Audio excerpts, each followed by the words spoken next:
There's a big fight going on right now. Tech giants versus media giants.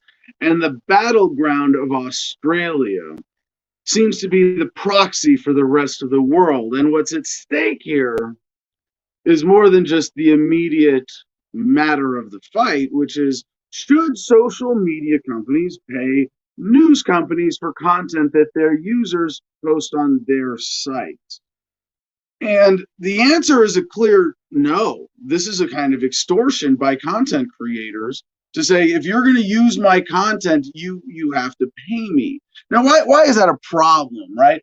Because it's not like, I'm paying you to create more content or paying you to do something. I'm paying you to do something with my property that I have a right to do. And that's the problem with this whole concept of intellectual property. And I hate to have to go back and kind of explain this every time it comes up, but it is a really important problem with the current government paradigm that we live with, that you can own an idea. It's a terrible lie. It's a terrible, terrible racket that has blossomed into the intellectual property racket that we see all around us today. And you might say, but Adam, it's in the Constitution. Well, so is slavery. That's not an argument. But more importantly, you would say, but creators have a right to the fruits of their labor. Sure, but you don't have the right to the fruits of somebody else's labor, or the right to tell them what they can and cannot do with their own property, or charge them for it. Although when you're a giant multinational corporation, getting governments to do that for you is a petty task, right? And that petty task, though, has grown into something monstrous with the old corporate media telling Facebook that they're going to have to pay, and Google, that they're going to have to pay for news content. Now, when I see these two great forces colliding, I don't really take sides in the sense that they're both wrong. They're both evil. Google had to put it on the wall. Don't be evil. Why do you have to remind yourself of that, Google? And I don't want to, condemn any particular individuals here. Of course, when you create something of value, people with guns tend to come and point them at you so that they can get their piece. And I would hardly suggest that everything Google has done has been without the influence of government. But it's been around and so powerful so long, I'm sure that whoever is really pulling the strings at Google is compliant with the needs of the superclass and the government guns being pointed at them one way or another. So now Facebook and Google being pursued by old mainstream media companies, Rupert Murdoch going after them. And this is wrong for a number of reasons. I mean, the social media giants wouldn't be what they are without engaging in a certain amount of evil. We know that. We see it. I mean, look at all the people suing Facebook and Google and even YouTube right now for censorship, for fraud, because that's what it is. It's a fraud. There's so many frauds involved here. But when they tell you, we're going to conduct business this way, we're going to run our website this way, and as a result, you make a deal with them and you invest hours and hours of work and energy and who knows what other effort, and then they change the rules, or they point to the fine print and go, oh, no, we said we were going to operate that way, but look at the fine print. You see what it actually says is that we can just screw you over at any time, however we feel like it. So there's a certain fraud that's been committed by Facebook, by Google in that bigger sense, but certainly by YouTube as well, as we have experienced here on this channel. And if you make a news story and you put it on your website, and another website links to that and pulls some of that content and displays it on their website, do you have a right to charge them? You certainly have a right to ask if charging is, hey, you're using our content. Could you support us? Could you kick us back a few bucks? You're making money with our stuff, you know. But you don't hear like the extreme version of this, because it's ridiculous to say, well, my great grandfather, I'm sorry, great something, the grandfather invented fire and the wheel. And so I own those ideas because they were handed down to me, and you need to pay me if you're using those ideas. Pay a commission. Well, what's fair, I'll decide. Well, me and the government will decide. This is something even deeper than this, than this attempt to repudiate freedom of information and private property. And it's this idea that you can charge for links on the internet, that if I send someone to your website from my website, I have to pay you for that? Shouldn't you be paying me? Couldn't by this logic it go just as well the other way around? One of the interesting things in this back and forth is that Facebook decided to actually ban Australian news. This story is from Yahoo.com via AFP. Facebook said Tuesday it will lift a contentious ban on Australian news and pay local media companies for content after a last gasp deal on pending landmark legislation. Australia's Treasurer Josh Frydenberg announced a face-saving compromise that will see Google and Facebook plunge tens of millions of dollars into the struggling local news sector. Now, key bono, right? Who's getting paid? Tens of millions of dollars into the struggling local news sector. Now, this sounds like a forced bailout from one company to another, doesn't it?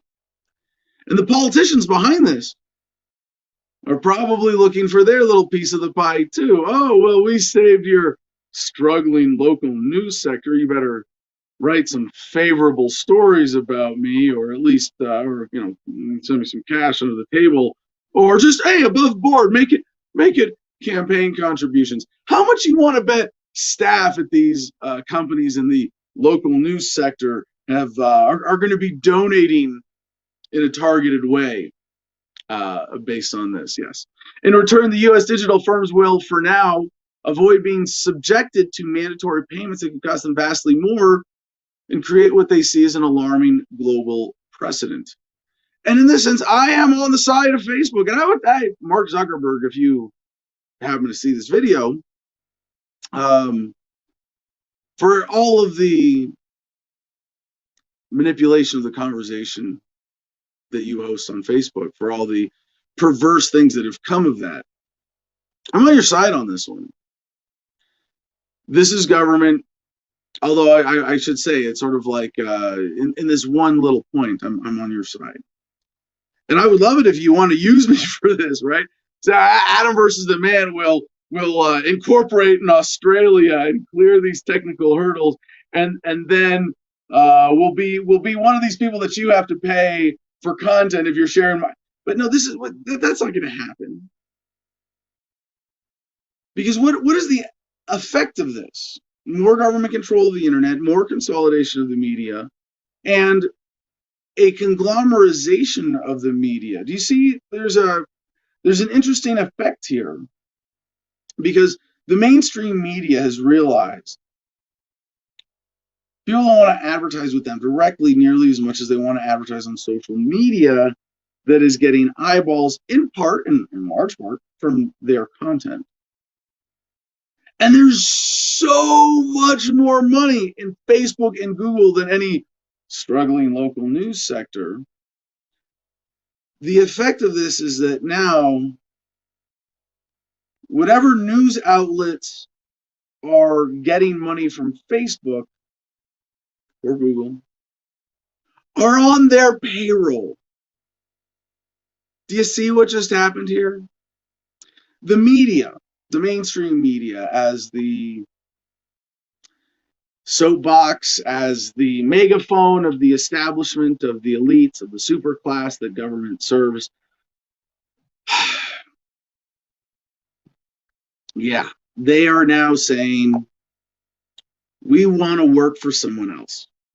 We're not happy. And by the way, the mainstream media has never been about their audiences. There's a weird dichotomy. There's a very interesting split because here with independent media, we're funded by you, the viewer, through Patreon. It's our patrons primarily that make the show possible, not YouTube or the Google machine or Facebook, where no, and Telegram. We used to connect, and I was thinking about our Telegram public chat today. We're just developing it. It's where I post all the links to the show every day, and thinking like, wow, guys, I want this to be like my Facebook page. I want to be able to post stuff somewhere where people actually see it, because if you put it on Facebook, it doesn't show up in notifications and it's drowned under everything else. And Telegram, through Telegram channels, provides a direct way around all of that cuts through the clutter and censorship and feed manipulation with Facebook. Instead, someone posts, you see it in a direct chronological feed in your inbox on Telegram. We can't have that. Telegram, it's being used by terrorists and white supremacists and domestic extremists and racists, and therefore it must be banned. Sure, target the app, not the actual criminals. Right. Well, that would explain why we target the struggling local news sector in Australia instead of the bigger problems of corporatism. So with mainstream media, their objective is to build an audience in order to manipulate it, to serve their sponsors, whether they're selling soap or votes or military enlistment. That's who they will serve. And this new manipulation is representing the major shift in power with social media websites. Not only do they control your feed, and I have a feeling this whole thing is being staged. I introduced this segment to say there's a fight going on. I don't know.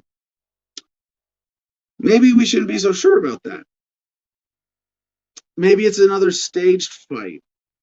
Maybe it's the super class just fucking with us a little bit more. Maybe it's Mark Zuckerberg going, how do we take over the mainstream media? Oh, make it look like they're trying to get money out of us, and then get them to beg us to put them on our payroll.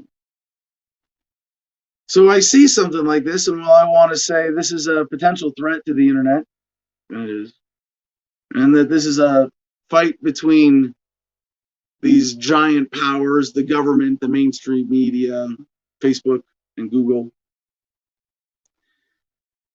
And it is. This is something I think so much more significant and important than that. Back to the story for a second here.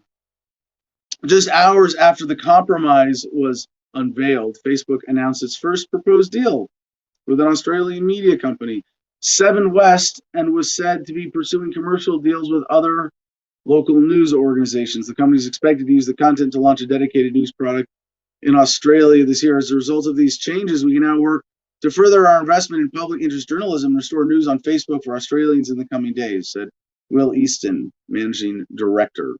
Now, this leads me to believe that this is just the start. When I read it the first time, the company is expected to use the content to launch a dedicated news product in Australia this year. Is that Facebook or Seven West? Do you really think that these social media giants who do so much to control and manipulate the conversation are suddenly wanting to invest in journalism in the public interest? No. They could have done that a long time ago. It's about money, power, and control. And while this particular play is a sign of the new powers of the world with their latest evil play, it's still progress. in a world where the mainstream media was exclusively controlled by government and social media didn't exist, we wouldn't even be here as a footnote to comment on it and to take it apart and deconstruct the lies and the bullshit and the propaganda and the manipulation. Yet here we are. Here we are, challenging these greatest powers in a conversation that hypothetically anyone on the internet anywhere in the world can see at any time if they want to find it. They're not so concerned about censorship anymore. Keep this in mind. Censorship tends to backfire. Shadow banning, consolidation, manipulation of the general narrative. That's what works for people in power to stay in power. And if we have to sit here and say the emperor has no clothes until we're blue in the face, if that's what it means to be an independent media, to stand up to this monstrosity, so be it. We will. And together we will take humanity to the next phase of the conversation, away from this nonsense, away from this propaganda, away from this current paradigm of corporatism and statism and fear and control, and to one of freedom.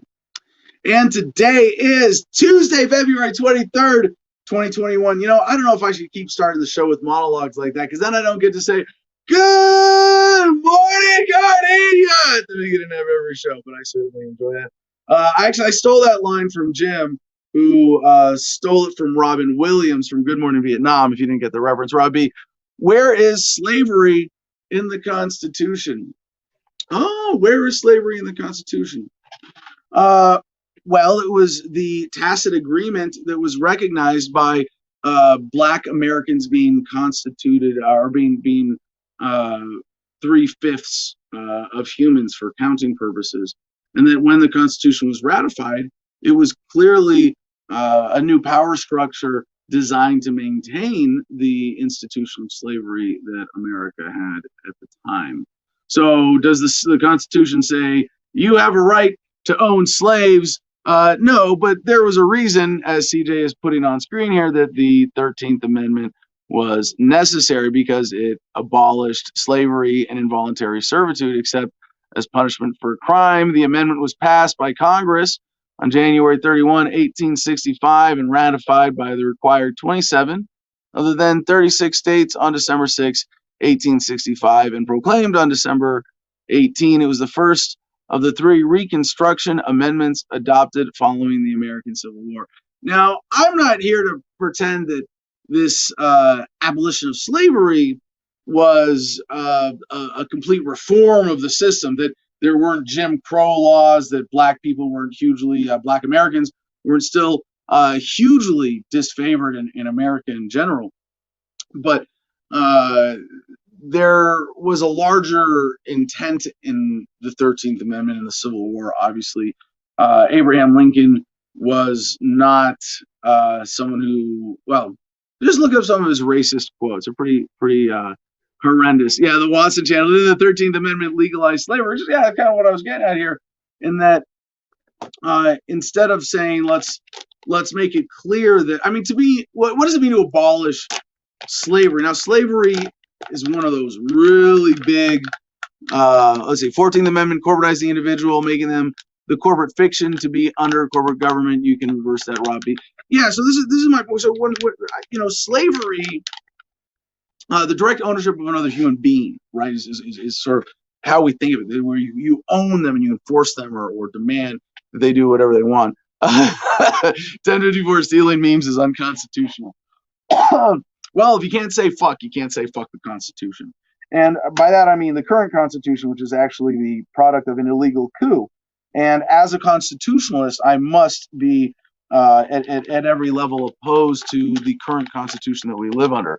You've been T-rolled. Sounds like the government's trying to expand the reach of their propaganda program. Yeah, and I think a lot of people, and even myself, when I first look at this Facebook, Google, Australia ad story, I didn't, it took me a while to see the bigger picture. But do you really think that, I mean, you got to have, and I, honestly, I am still training myself in this. Hey, we got a super chat, Lion Rumble 81. Best part of waking up intellect and Folgers in my cup. Thank you, Adam. You're very welcome. I hope that opening monologue was something that got your brain stimulated to kick off the show today. I'm packing a little bowl to get my brain stimulated now because I think I'm behind the rest of the audience and CJ here. But when like I said, I'm still training myself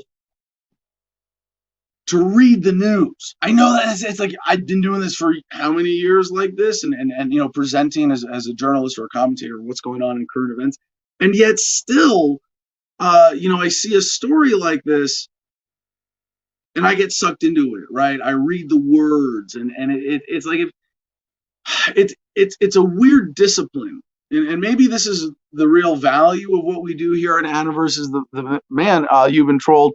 The 3/5 gave the slave owners more sane elections with more electoral votes in their district. Yeah, there were a lot of manipulation. 3 votes was on their behalf. Count the would have been overwhelmingly in favor of the South. Yeah, obviously there's a lot of other manipulation around this. But as I was saying, when I'm reading the news, there's so much, and this is how I think this is one of the ways. One of the critical tactics of the establishment, of the authorities, of the propagandists. They just put in so much. I've done rants about this. Like, there's too much news. I can't keep up. And just lie after lie after lie after lie after lie after lie. And it's a flood of facts with just enough misinformation mixed in to tweak the narrative. And I think what I'm doing here, it's easy to check out and say, you know what, this is all bullshit. I'm just not going to be involved. I'm not going to read the news. I'm not going to participate in politics or society beyond my, immediate community stuff, and kind of check out and then go, oh yeah, you maintain your frame that it's all bullshit. But if you want to get involved, if you want to know what's going on in the world, if you want to be paying attention, you got to walk up to this fire hose of information that is the internet and turn it on and be, like, all right, what do I do with this?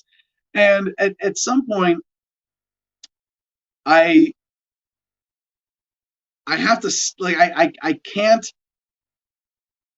deconstruct everything. There's too much shit out there. And, one of my sources, our main source for news is the Producers Club. It's a great source because everybody in the Producers Club shares stories that they want me to cover on the air that they think are important. And that's one of my filters. Like, I read Drudge Report too, and I skim the headlines on Drudge, and it's really tempting as a news junkie to be like, oh, I love skimming headlines. I can take in all these stories. Not really. You're just taking in lies. You're taking misinformation, manipulation. Like, there's... Even looking at Drudge, there's like celebrity shit that I have to filter out. And even on the other websites, like even a lot of, like, I'll tell y'all today, there's some will come through where it's like the sidebar of like trending news. Like, even a news website has with Daily Mail. Let's see if I can go to.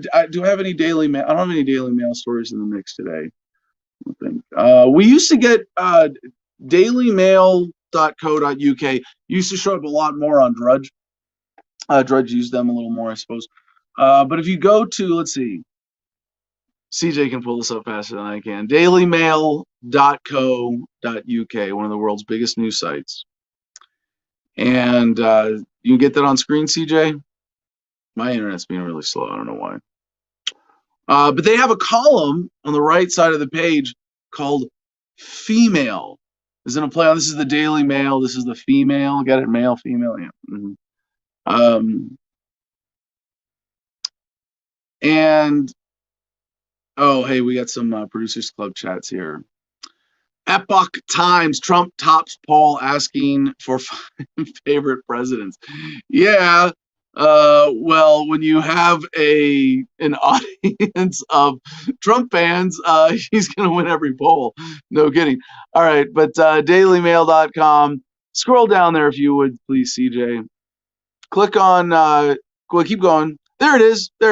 Top right there. Female Today. See that bar on the side? You can't read the mainstream media stories through the Daily Mail on their main website without pictures of celebrities in bikinis next to you, next to your news. It's crazy, right? I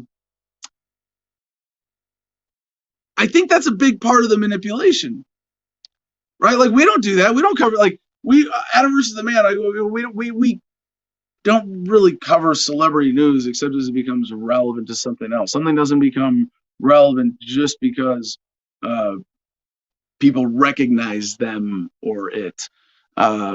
So this distraction element of this as well is something that I deal with. And trying to do a survey of the news for a few hours every day and bring you what's actually important in terms of what's going on.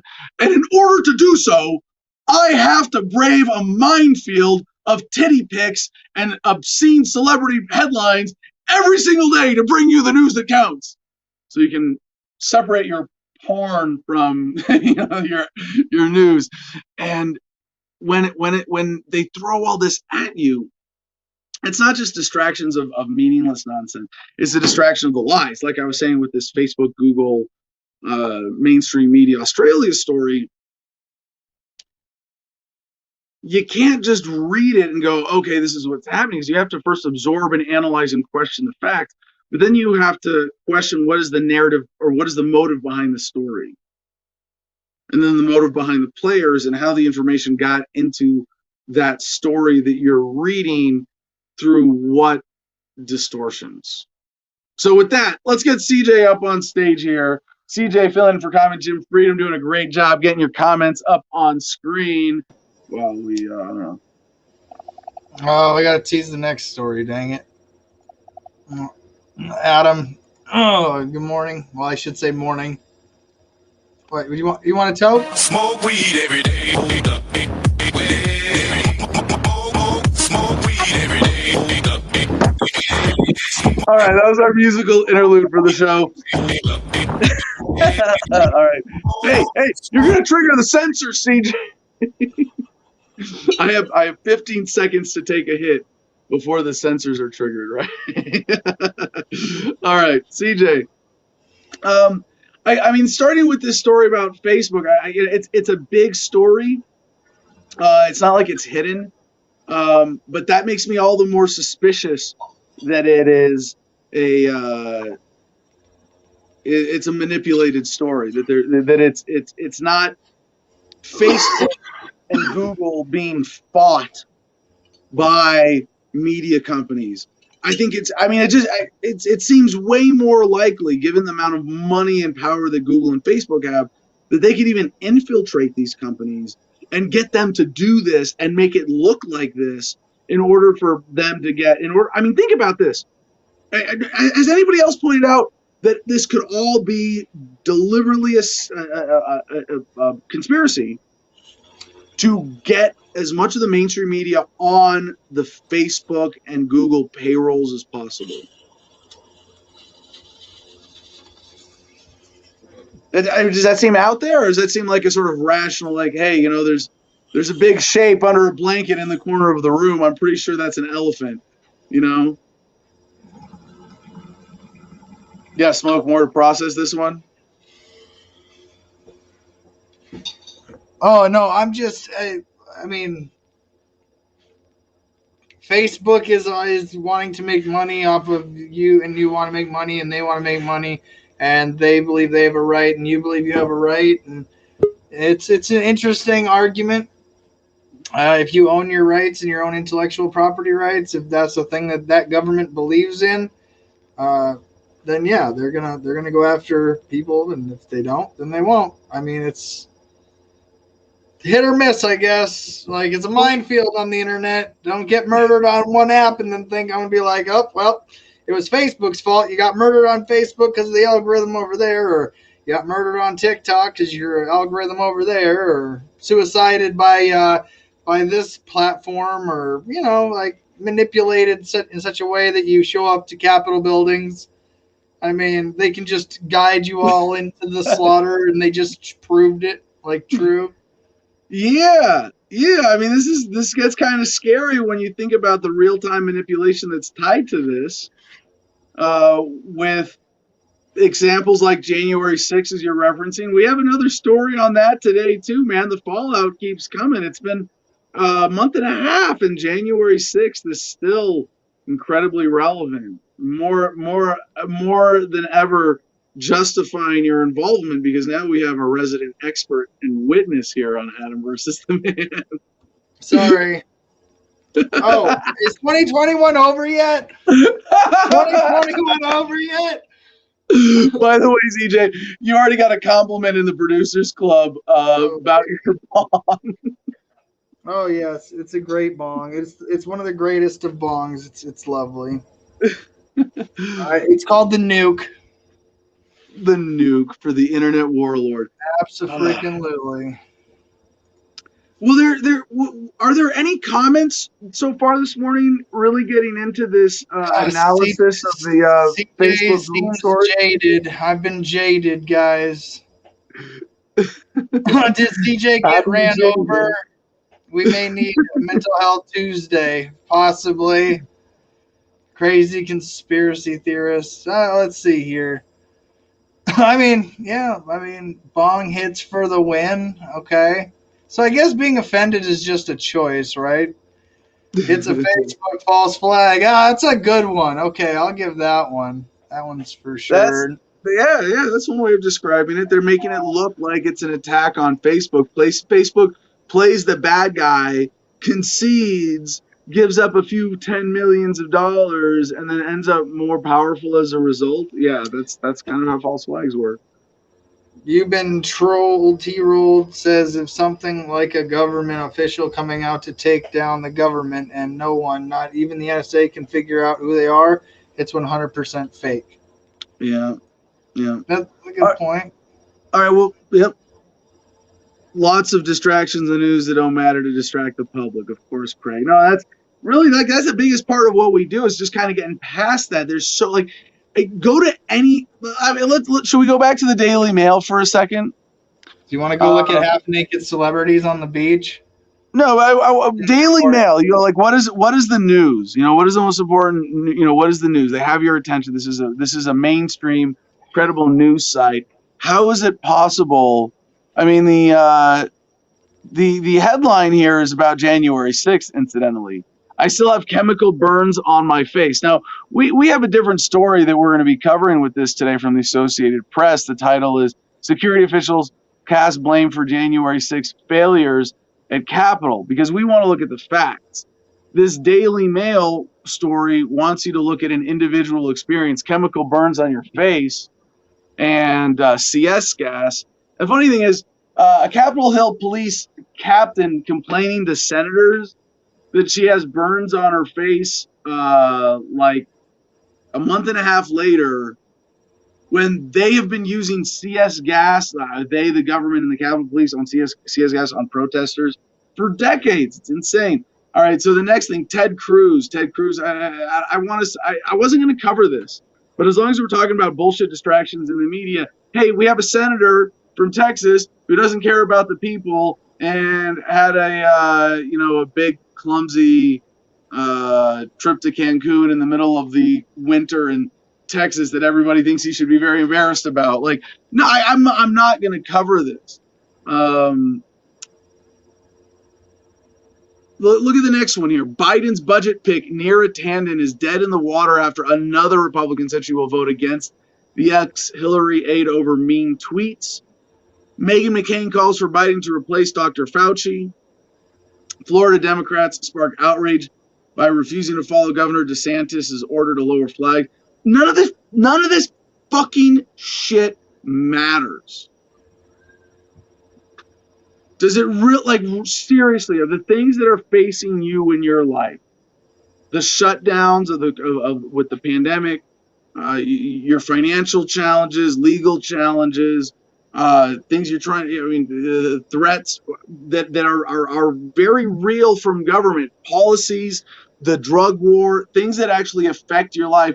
No, even then, if you want to look into the news, what are you presented with? This layer of gossip, personality-driven drama, distraction bullshit. I mean, this is then there's be afraid. How to tell if your child's rash could be MIS-C. What's that? It's a skin breakout that parents should look out for in rare coronavirus-related inflammatory diseases. Like, really? Just stop for a second. I mean, I got to peel this headline back. Is right. They're saying, hey, we need an article on our front page about what's going on in the world to remind parents that that if there's a weird rash on their child, they might want to look into it. It is a kind of dumbing down. And I mean, you do have to be a conscientious consumer of information to not be subjected to this broader social manipulation from the mainstream media.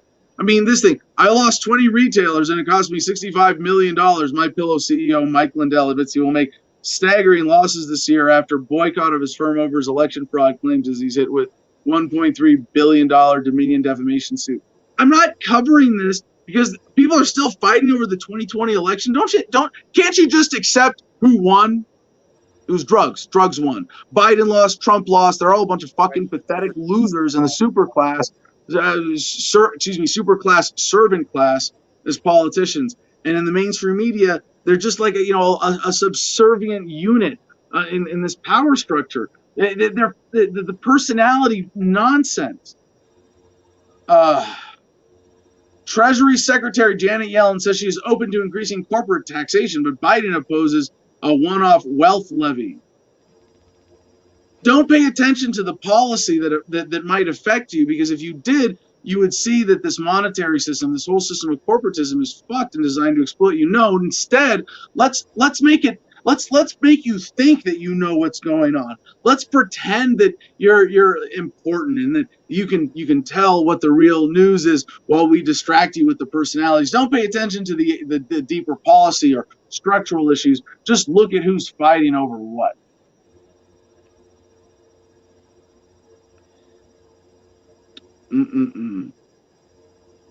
El Chapo's beauty queen wife arrested for drug trafficking and master. I mean, this is a fun story, but I'm trying to skim the news here to tell you like how even the stories that they pass off as news are really just manipulative bullshit. And while I'm doing, I'm like, oh, titties. Yeah, hey, Demi Rose shows off her eye-popping assets in a plunging bikini in the latest of her slew of racy holiday snaps.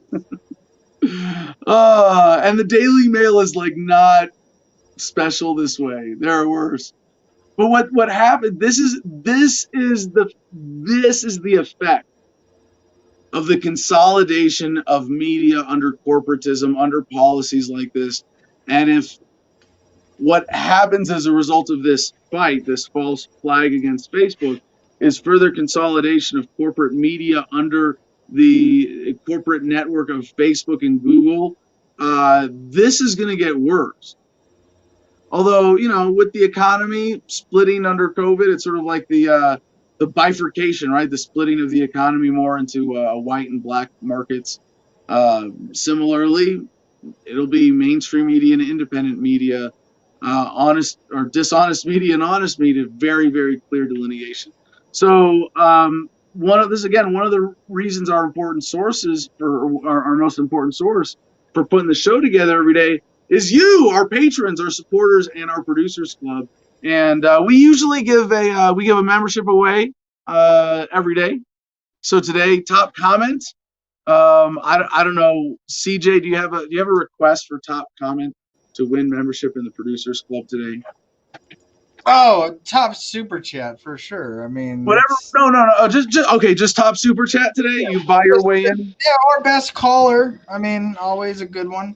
All right. Well, we have a guest coming up in just 18 minutes. Jay Nygard, the turbine guy. I feel bad for having waited so long into the show to tease that ahead. But the turbine guy who has done some serious civil disobedience, dealing with city government and his right to put up a wind turbine to generate electricity. Cool story we're going to get to in just a bit after a few more of our actually. Now that I'm done showing you how most headlines are bullshit, we will get to some important ones. But first, for the top super chat and best caller comment of the day, CJ, how would they win? What does it mean And how could they buy their way into the Producers Club if they're not watching live? It's a cheap trick, really. You go to adamversustheman.com and you click the Patreon link from there. It takes you to our Patreon where $1, $5, $10, or $50 a month is the levels you can choose from. You can go with $10 a month. That's really where it's at because that gets you access into the Producers Club where you can share links as we do. We prepare for the show right there. That's actually the first place the link goes is to the people that are actually, a part of making this show possible. So then it goes to Adam second, and then that's so I mean, again, you guys actually get the link to the studio before Adam, like about a second. But you guys always get it first. And then there's the public if you want to go through the public chat as well. And then from there, you can go to our store where Producer Club members and better patrons get 15% off and free shipping. I mean, we've got everything. You can literally blend into all of society on Team Freedom, supporting Adam versus the Man on this site. There is everything you can need for no matter really where you're at in the world. We got everything. You can put the Freedom logo on your keister, your socks, your hat, your head, your shirt. We've got it all. So go ahead and help us out, please, if you don't mind. I'm not the best salesperson. That's why Jim is better. But we also have cigarfederation.com, our affiliate partner, where promo code Adam10, ADAM10, all caps, gets you 10% off your order. And you can choose from a plethora of cigars, but Adam's favorite is the JSK Nugs. So use your promo code to get a sample of that. And then let's see here. Oh, yeah. For all of you that are like Instagram friendly, I don't use it myself. But if you like puppies and couches and everything nice in Gardenia, the Garden of Freedom on Instagram is where you can find that. It's really just Adam's nice photography. Is that couch for sale, Adam? No. Are you sure? Everything has a price. So Right. do you want my couch? Well, I don't know. I got it from my mom, actually. It's a futon. It's a really, really amazing futon that lots of people have slept on, actually. A lot of activists. Most recently, the Yaples lived on that bed, living in the camp kitchen here in Gardenia. Number of other activists whose names you would probably recognize have slept on that. And it was originally my mom's. It was a hand-me-down. And I've had it for, I think, since like my first apartment 15 years ago or something. So it does have a story to it, huh? Oh yeah. But if someone wants it, I don't know, I'll let it go for a few Bitcoin, something like that. Okay. Well, speaking of Bitcoin, have fun with that one. All right. So shall we get into our next headlines? All right. I don't know. Now my screen is frozen, and I'm getting all these messages on Telegram, but I don't think that's it. All right. I don't know why CJ seems unmotivated. I feel more. I mean, I've had some interesting stuff going on personally the last 12 hours, and when to do an opening monologue like that sort of reconnects me to the significance of what this show means, not by this show in particular, but by the importance of independent media and what we're doing. I don't know. I'm more motivated to serve the audience this way. Well, Adam, I mean, again, I can go through the promos again. I mean, all right. The Watson channel says, how do I get on Producers Club? AdamVersusTheMan.com. Check it out. All right. So CNBC.com. Tesla's share price is now directly tied to the value of Bitcoin, analyst says. Daniel Ives, an analyst at Wedbush, said Elon Musk and Tesla are now tied to the Bitcoin story. Although Tesla made $1 billion paper profit in its first month owning the digital gold, it comes with added risk, as seen this week, said Ives. You go, look, can I get through just the bullet points before grading on the propaganda here? Musk has been tweeting about the cryptocurrency on and off ever since, raising alarm bells in some corners. He's also been tweeting about other coins like Ethereum and Doge. And this is either, grandpas who don't get it or people betting against Bitcoin trying to suppress the price for whatever personal interests. So one of the things that I saw later on in the story that really made this a little more obvious as propaganda is that does anybody know off the top of your head what's the actual value of Tesla? You don't really. It's one of those things that you've probably heard it. You don't really remember it because it's just something that's so big, it almost doesn't mean anything, and you don't remember because it changes. You say, "Well, what's Tesla worth? Well, what's Tesla worth today?" Well, it's had days where it's gone up and down. More than 5%. Well, and then it from week to week, month to month. But what is the so when they say Tesla just bought $1.5 billion worth of Bitcoin, you go, whoa, that's a lot of money, and you're kind of blinded by that light. And when and Elon Musk intended that as something that would get attention, that would legitimize Bitcoin, because that's going to increase the value of his investment. Obviously, that's kind of how currencies work, right? The more people buy into them, the more valuable they are. And Tesla's actual value, 780 billion, yeah, $780 billion with a B is the value by the stock price of Tesla Motors. So for them to spend 1.5 billion on Bitcoin is not insignificant, but maybe barely compared to the size of the company.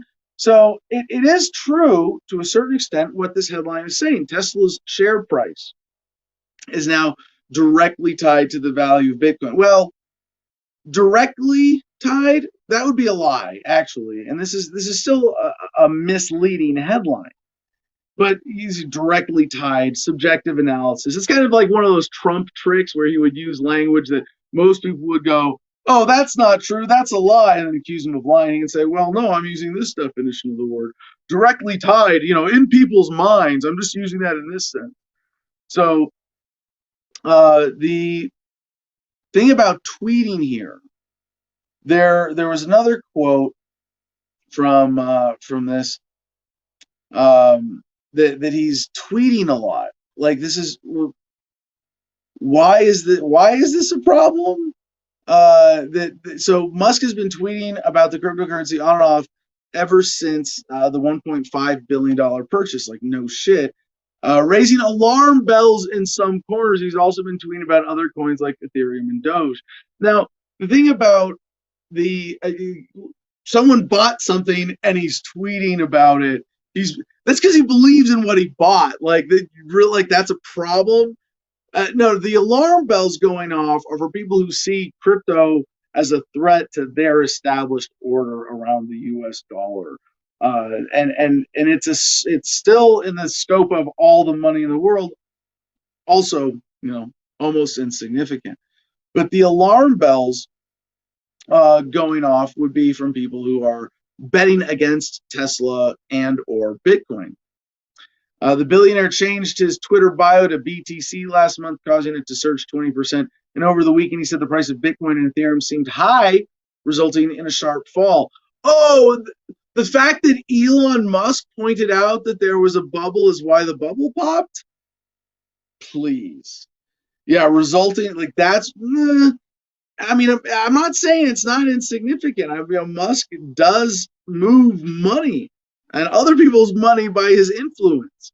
So this is not like this is, again, either grandpas or propagandists with specific interests, or being paid as propagandists to speak out against Bitcoin. Now, is that any of these people here? I don't know. I don't care.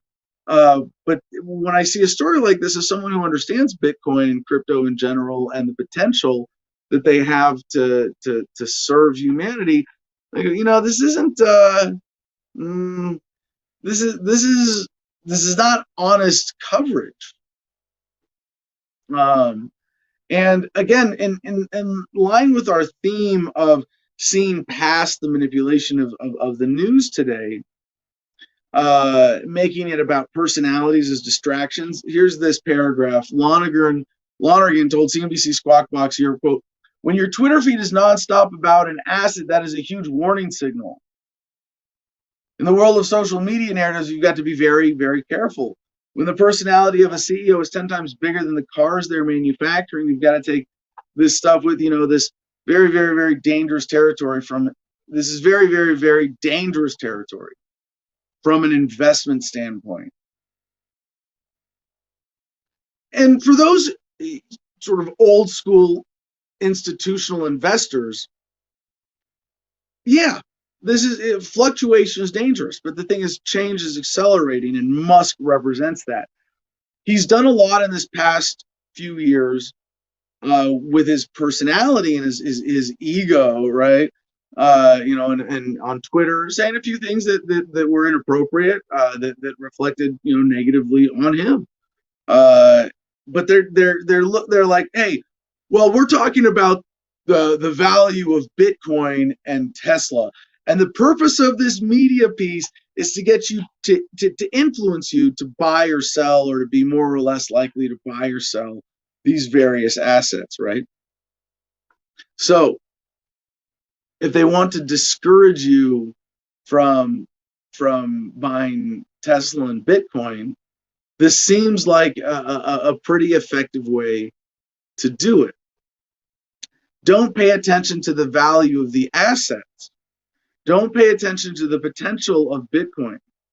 Heaven forbid you hear why someone like me, who currently owns no Bitcoin, is still a huge champion of cryptocurrency in general, and yes, Bitcoin in particular, as I am sympathetic to the maximalists.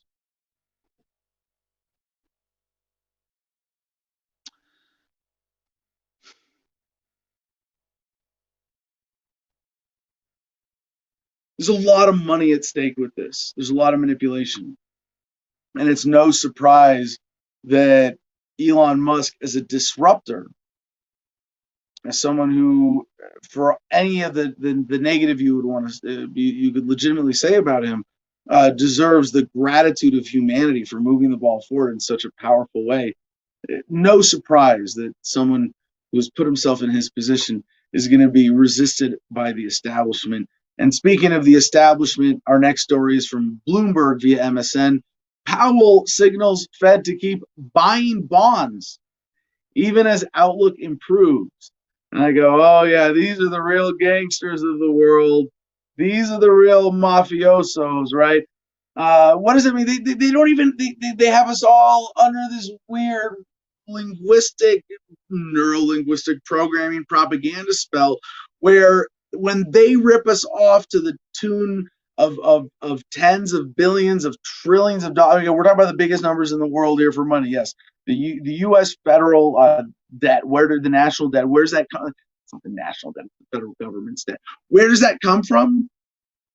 Powell signals Fed to keep buying bonds even as outlook improves. Buying bonds means they're creating money out of thin air to purchase paper assets. Federal Reserve Chairman Jerome Powell signaled that the central bank was nowhere close to pulling back on its support for the pandemic-damaged U.S. economy, even as he voiced expectations for return to more normal, improved activity later this year.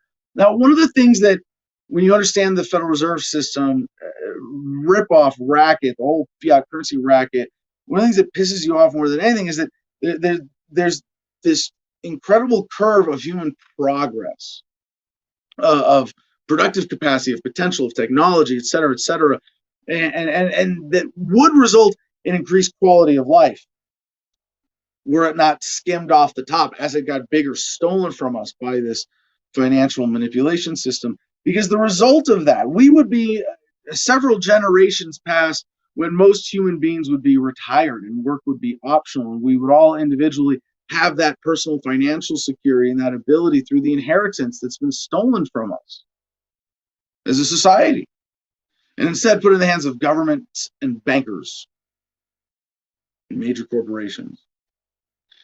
That is the concentration of wealth and power that the system has achieved, and the cost is your freedom. It's not just your freedom now. I mean freedom in the sense that non-libertarians use it, of economic, financial freedom. Your freedom to not work if you don't want to eat. That you would have this the idea that you do the land ownership, like here, like I own 10 acres.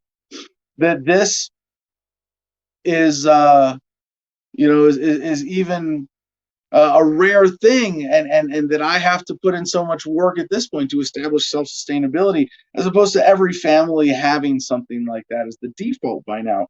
That's the cost. You having to work or feeling like you have to work for a wage slave job. Having a nation of worker bees serving the super class, as opposed to a nation of free retired individuals, families, communities able to support and sustain themselves and enjoy the wealth of generations that is being stolen from us, not just through our labor every day, but again, why does this concentration of wealth and power exist in the first place? Well, let's put some numbers on this, shall we? First, the testimony, the quote from Powell: "The economy is a long way from our employment and inflation goals." And first, the employment goals. Their goal is to maximize employment, lower unemployment. Politicians brag, we lowered unemployment. They're really bragging to their corporate overlords, saying, look, we convinced the masses to work wage slave jobs for you instead of demanding what they have truly earned and be able to retire, because today's technology, even if we just ended this racket today, people would be retiring in droves. And it's happening. It's already happening. I mean, I bought this 11-acre parcel for $13,000.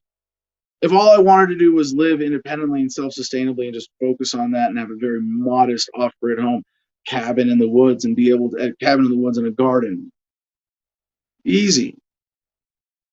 At very least, I'd be able to work in the mainstream economy minimally to pay for my cell phone bill, right? My hotspot, my electronics, things like that, right? Yeah. Inflation goals. Inflation is referring to two things: the word itself, to inflate the monetary supply, and for prices to inflate. They're inflating the monetary supplies, is causing prices to go up. Prices should be going down. They should be getting cheaper over time.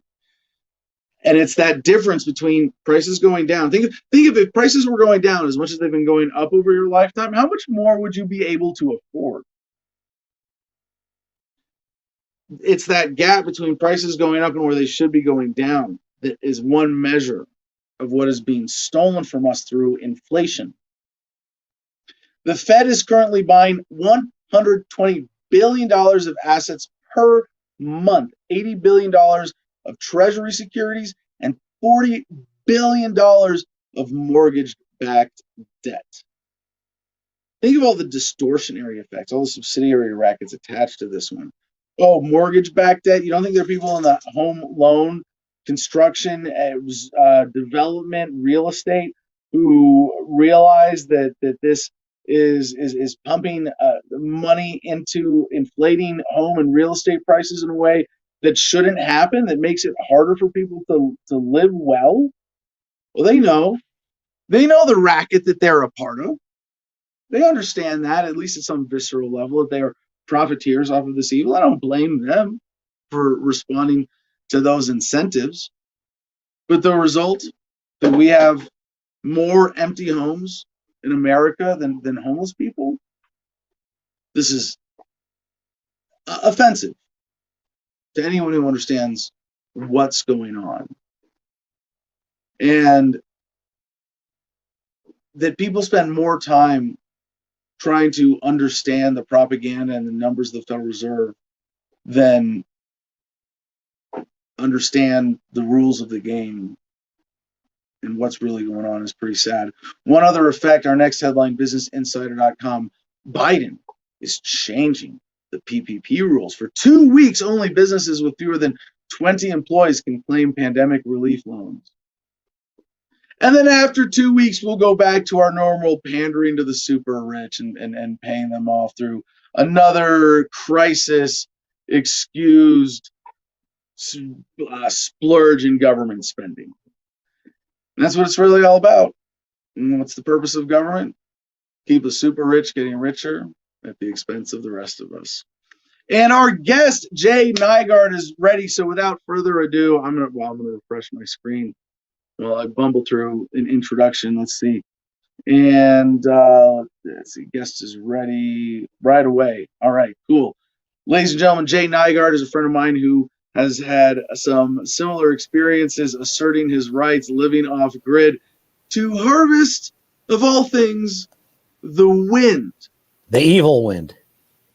I've heard government claim to own the rain, as in you can't collect rainwater on your property, but you can't harvest wind. Jay, welcome to Adam versus the Man. Where the hell do you live where government is so out of control?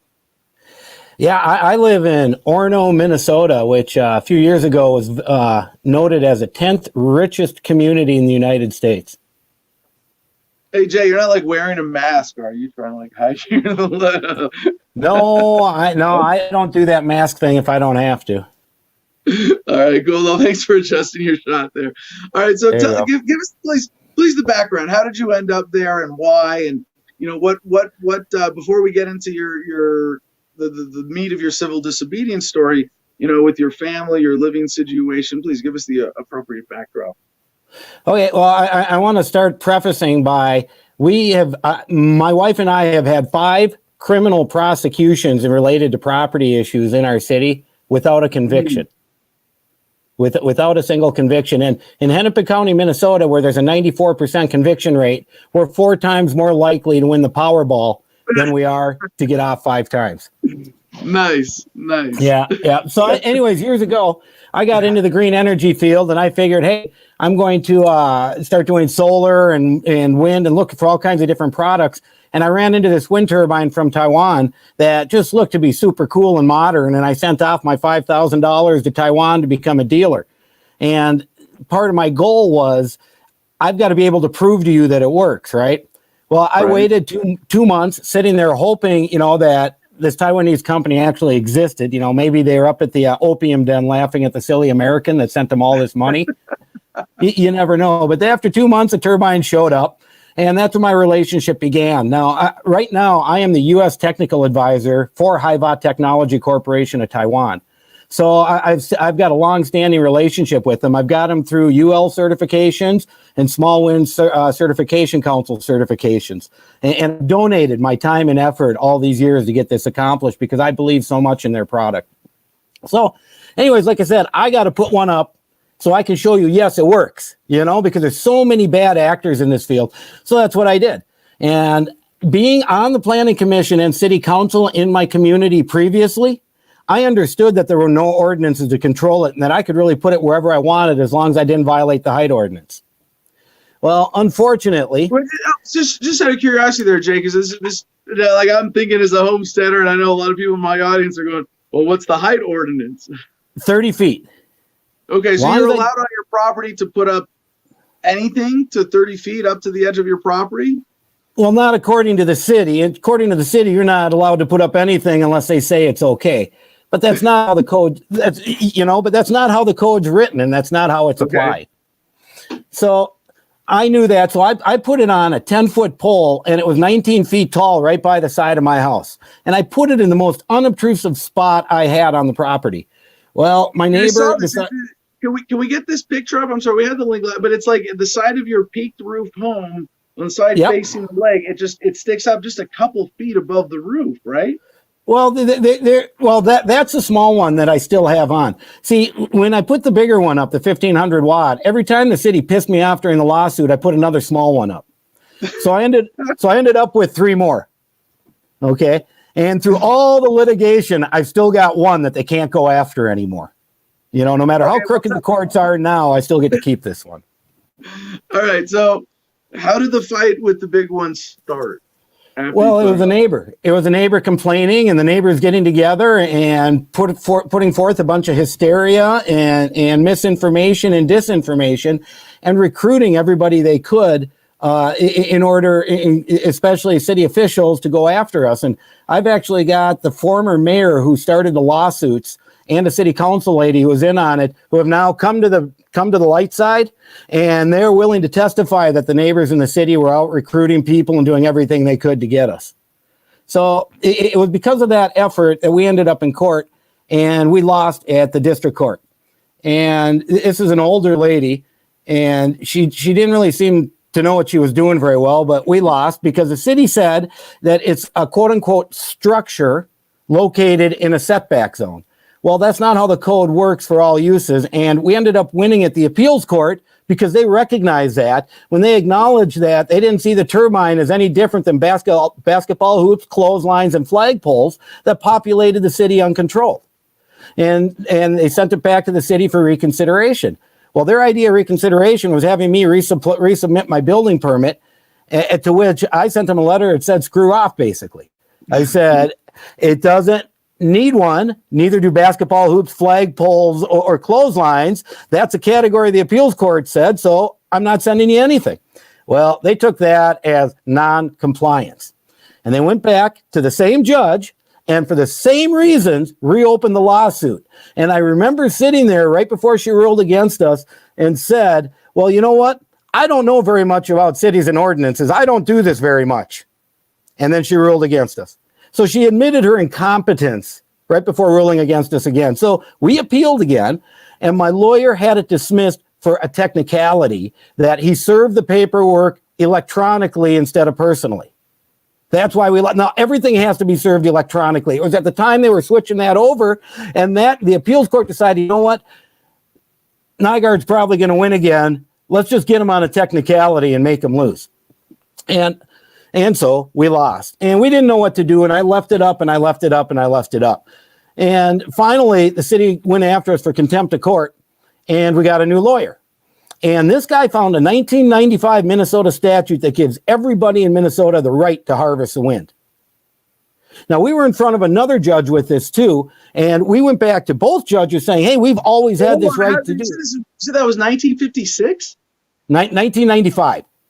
I'm sorry, 1995. The law for that says you can harvest the wind in Minnesota statute 216F.02 is what specifically gives us all that right. What year was that passed? 95.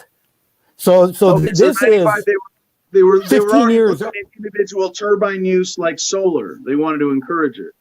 Absolutely. And especially Minnesota's a farming state, and you got little windmills all over the place for the farms. Right. Yeah. You know, it just makes sense. So anyways, we went back to this judge and another judge that we were in a lawsuit with the neighbors over. And that second judge, she actually, when she was getting ready to rule, she looked at me and said, you know what, Mr. Nygard, you should have told me the law sooner. I'm like, really? Try saying that to your doctor or your car mechanic, right? That ain't going to fly at all. So we lost against her too. But anyways, so eventually I took the turbine and pulled down because we just kept getting ruled against. Yeah, I mean, we were supposed to go to jail at one time, and the appeals court stepped in and stopped it until they heard it. And then they said, well, this isn't to change a law, so it's no big deal. You know, it's really sad because what I've come to find out is that the courts believe that a judge's ruling is more important than the Constitution. I found that out more than once, you know, and it's just sad to me that the judges don't consider things such as rights or previous rights when they go into rulings. What the communities do now is they dissect everything down to little parts that they can go after, and then the judges will grab onto that. It's sad how it works. So anyways, eventually, you know, my wife had enough of this, and so I took the turbine and pulled down, and then they kept after me for the footing. So finally one day a buddy came over and we had footing is what I saw in the photo. It's like a little concrete pad, right? I mean, it's like a square of sidewalk. Well, it was bigger than that. It was actually 4x4x4. So it was a good size footing. And my buddy and I, with a jackhammer, chopped the top half off. And I noticed that the concrete foundation of our house right there was cracking up a little bit, 1920, and I didn't want to wreck it anymore. So I just sliced the anchor bolts and buried it. Useless chunk of concrete, right? No. They took me to court. They said that I didn't get it all out of there, and I'm this bad guy. And I went in there with signed and sealed and stamped engineering documents that said, leave it there, or you're going to wreck the foundation of his house. And the judge held them up and go, you know, Mr. Nygard, I call these excuses. halfway through that hearing, I turned around and gave my kid my phone and everything but my wallet. He's like, "What are you doing?" I said, "I'm not going to be needing these." It was obvious what was going to happen when I came to court, you know? So I ended up going to jail that day. And my wife and I were both sentenced to 6 months each. And, you know, being contempt, we could clear it at any time. She was given a month to get a contractor and plan together to get it out. And I was supposed to sit in jail this whole time over a useless buried chunk of concrete, which, by the way, in Minnesota is considered clean fill. So I went to jail Friday night. Saturday, we actually had a show at our house. And that's why I think they did it the way they did. We had a renewable energy show that's called the Solar Tour. And we have people coming through looking at the turbines, the solar power, my battery bank, and all that so I could educate people. Well, they put me in jail the day before, so I couldn't be there for that. How's that for nice? So they couldn't do nothing that day. But on that Sunday, my son got together with a bunch of buddies, and they cleared it out and started digging it out. And then we got a bobcat over, and the guy jackhammered the shit out of it. And they ended up getting it out at about 5 o'clock in the afternoon on Sunday, to which point I turned around to all my cellmates and said, "Hey, the concrete's out." And there was a huge cheer. Because at that point, you know, I figured I'm going in jail. You know, I've been in the Navy. I can sit around and hang out and play spades all day long. That ain't no big deal for me. I'll just have the right attitude, right? And which I did. So I made friends with everybody, and I explained to everybody what was going on. I told, actually, I would go ask them first, so they would want to ask me. And I tell you, I had 12 black guys from the hood in my cell, and they didn't get it. One of them told me, he said, "Man, you got white boy problems." Yeah, no, relatively speaking, it's a weird kind of trap that you seem to have fallen into with your, what's the body? It's the city planning board. Well, you see that was the beginning. The city council was going after me for that, specifically because the neighbors were pushing them. One of my neighbors actually got elected to the city council, and now he's mayor.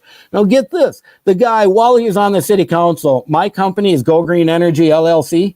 He formed a company, Go Green Energy LLC Corporation, mirrored mine while he was on the city council, and then he used city funds to sue my company.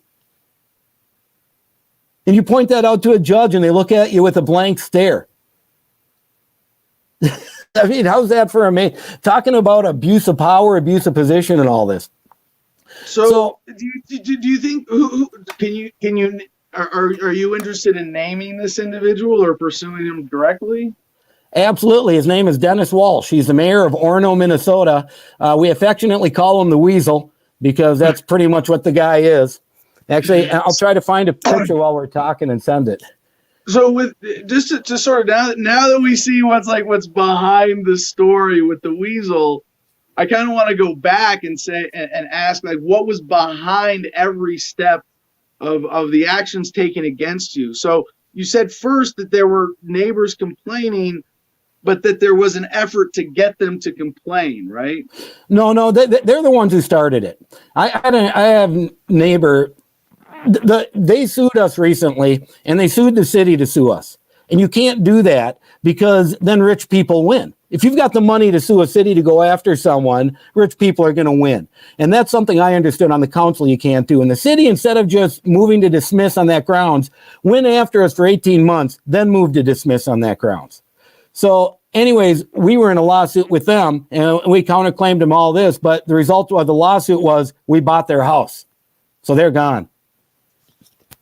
So that's how we got rid of the worst of the problems and the worst of the complainers. But this guy testified at one point that he spent 15 to 20 hours a week following my Facebook, reading my posts, my blogs, printing stuff off, contacting government officials, and doing everything he could to try to figure out how to deal with me.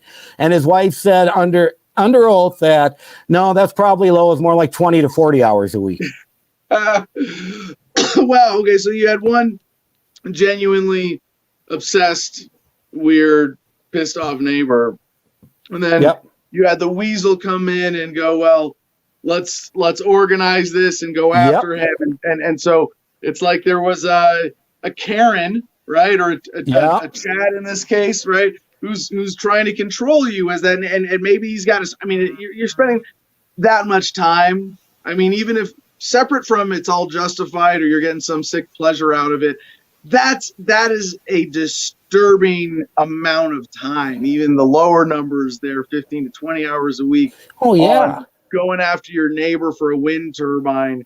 Like you're also, revealing how ineffective your efforts are if you're spending that much time to do that. So then the weasel came in and sort of typical politics. I mean, it's interesting to see it's sort of on almost a 1-to-1 in a community basis where you have a Karen who's upset with you and a politician who steps in to take advantage of it by making the Karen's position look like it's bigger than it is within the community, and then using the apparatus of the state to victimize you. Exactly what happened. And the whole problem with all of this are the judges. The judges refuse to honor and follow the law. The judges get behind the communities and support the communities as if they're a part of the community. And they don't understand they're not. They're there as independent arbiters. Well, it's important to point out that the weasel, and I think the weasel, the Karen, the victim, the community paints like a very good, easy to understand these dynamics kind of picture. Well, you have the victim, the Karen, the weasel, the community, and then you have the rest of the government. And a lot of times the weasel in government is able to manipulate the rest of the government, partly through public opinion, partly through, in this case, being the mayor. I mean, or having the cops do what they want because they have an outsized influence in the courts. Like you said, I mean, if two people come before a judge, and this is like the inherent bias of the system that most people try to pretend doesn't exist, is that when a judge hears testimony from a cop, who he hears testimony from every week with every case that comes before him on this. And he goes, well, this guy keeps bringing me cases. This is just some scumbag the cops don't like for whatever reason. I don't care why they don't like him. I'm going to side with the cops. And even if it's not as like conscientiously malicious as that, there's an inherent bias of, I think I trust as a judge, I think I trust the cops more. And as we know, cops and weasels take advantage of that. The cops lie. Yeah, cops lie on stand all the time. Not only that, they lie in probable cause reports, and then they're too chicken shit to show up behind their probable cause report. This is the stuff that happened to me. During one disorderly conduct prosecution that the weasel claimed I spit in his face when I didn't. Okay, I had a witness there and everything. They went through all of this to prosecute me. Thank God for juries, not guilty in 15 minutes, even though the judge was trying to screw me the whole time too. So the jury saved me, but they withheld a police report from later that day that would have exonerated me. And I didn't find it till after they tried to deny my carry permit, and I did a data request with the sheriff. And that's when I found that police report that they withheld. How's that for crazy? Now get this. This is just the beginning. My wife and I were just criminally prosecuted for failure to obtain a permit to replace a driveway. You're on the list now. That's And I got to point this out, Jay. Like once, even if it's really just the weasel behind this, at this point he's got a few people involved in this conspiracy with him, right? I assume there are some other at this point who at least are aware and going along with it. I mean, I don't know how petty it is, right? In a small town like that, is it? What does it take? Can the mayor just go and say, hey, why don't you go look into this for me and, see if you can issue something here. And, why don't you look into that? And maybe that's all it takes. But it sounds like that's part of it.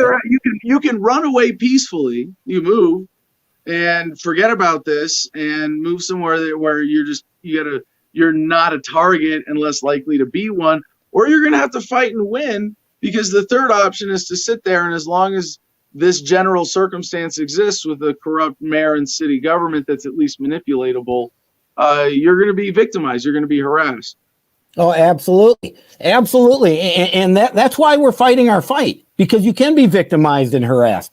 Now, we've got a federal retaliation lawsuit we're just about ready to file. We're just putting the finishing touches on, and we're going to hold these people accountable for all of these years and all of the stuff they've done. And the coup de grace on it is this driveway prosecution that my wife was found, or she was dismissed for lack of probable cause because she had nothing to do with it, and I was found not guilty at the end. Now, get this. We were criminally charged because a code enforcement officer, city staffer, decided that I was being argumentative with him because he couldn't point out in the code that he was trying to force me to put a lip on my driveway to keep city stormwater out. I refused. And because I wouldn't, I'd make a noise up there that I'm getting ready to go after the city for dumping stormwater into our new property. And so this was their answer, was to go after, force me to do this lip and use this permitting process to illegally coerce me into stuff, and I'm not falling for it. So I was, my wife were both criminally charged without any evidence and just on the say of a city staffer. The police sergeant just signed off on it and sent it. No investigation. Now, what's wrong with our country that we're at the point where a non-law enforcement officer can initiate criminal charges? Well, Jay, I want to say a couple of things, because I do want, it wouldn't be an Adam versus the man interview with a couple of harder questions to finish it off at least. Sure. But I want to make sure that we conclude this legal challenge that you're dealing with, in the sense that I want you to know that you have my support in this, and I hope that you keep us posted on how this develops. I think a lot of people who care about freedom see this as an important fight. And I'm not, I don't want to be super attached or optimistic about the outcome, because you're appealing to a bigger government authority to deal with a corrupt, smaller government authority. You're going to have to challenge the credibility of that larger government authority with the public. They're going to have to know that, hey, if this bigger government authority protects the weasel, then the whole thing is screwed and can't be trusted, and these people shouldn't be reelected. People responsible should be held accountable, because it's like corruption in internal affairs, right, in a police department.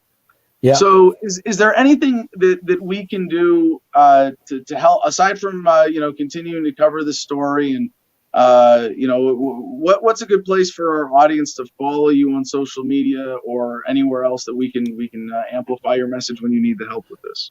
Sure. Well, I've got my own YouTube channel, The Turbine Guy, and I'm almost up to 2,000 views or 2,000 subs at this point. So that's going really well for me. It just got monetized a year or so ago, and it's real exciting that way.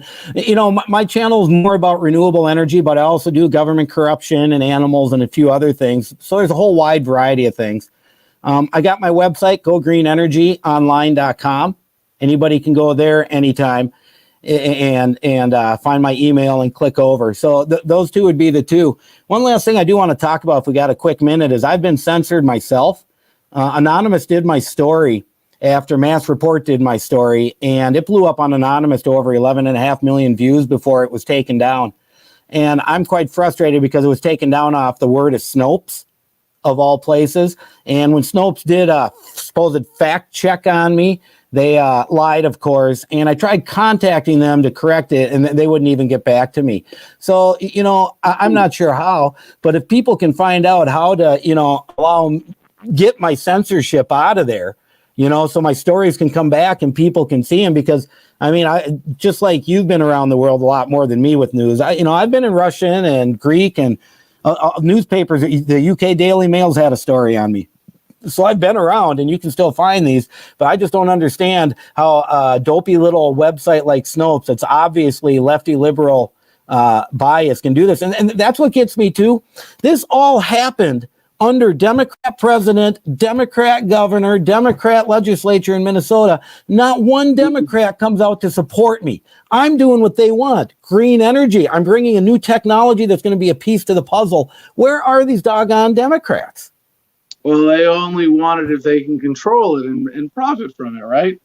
All right. So, Jay, first tough question here.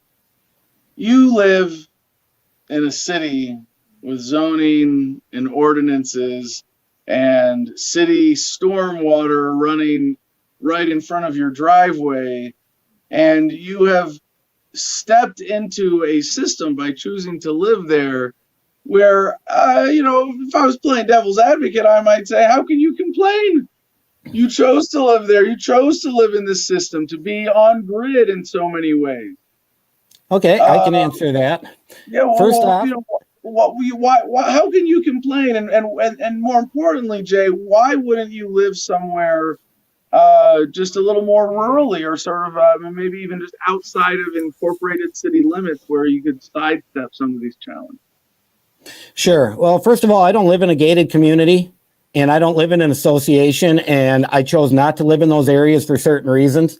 And, I grew up in this town. I went to high school in this town. This is my hometown. And I actually grew up real poor in this rich community. And it was always my dream to be able to move on to the lake where I am with the beautiful beach and have my old Chris Craft down there to drive around in. And that's what I have now.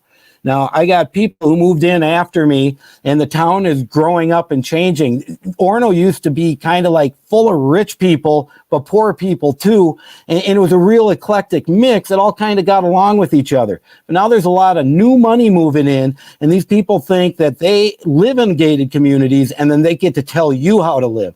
So this is all kind of moved in around me. And I'm just trying to live life as it was when I grew up here and under the ordinances and state statutes that apply to me. So that's the whole thing. I have not once violated a state statute or a city ordinance in what I'm doing. And so I don't understand why the persecution.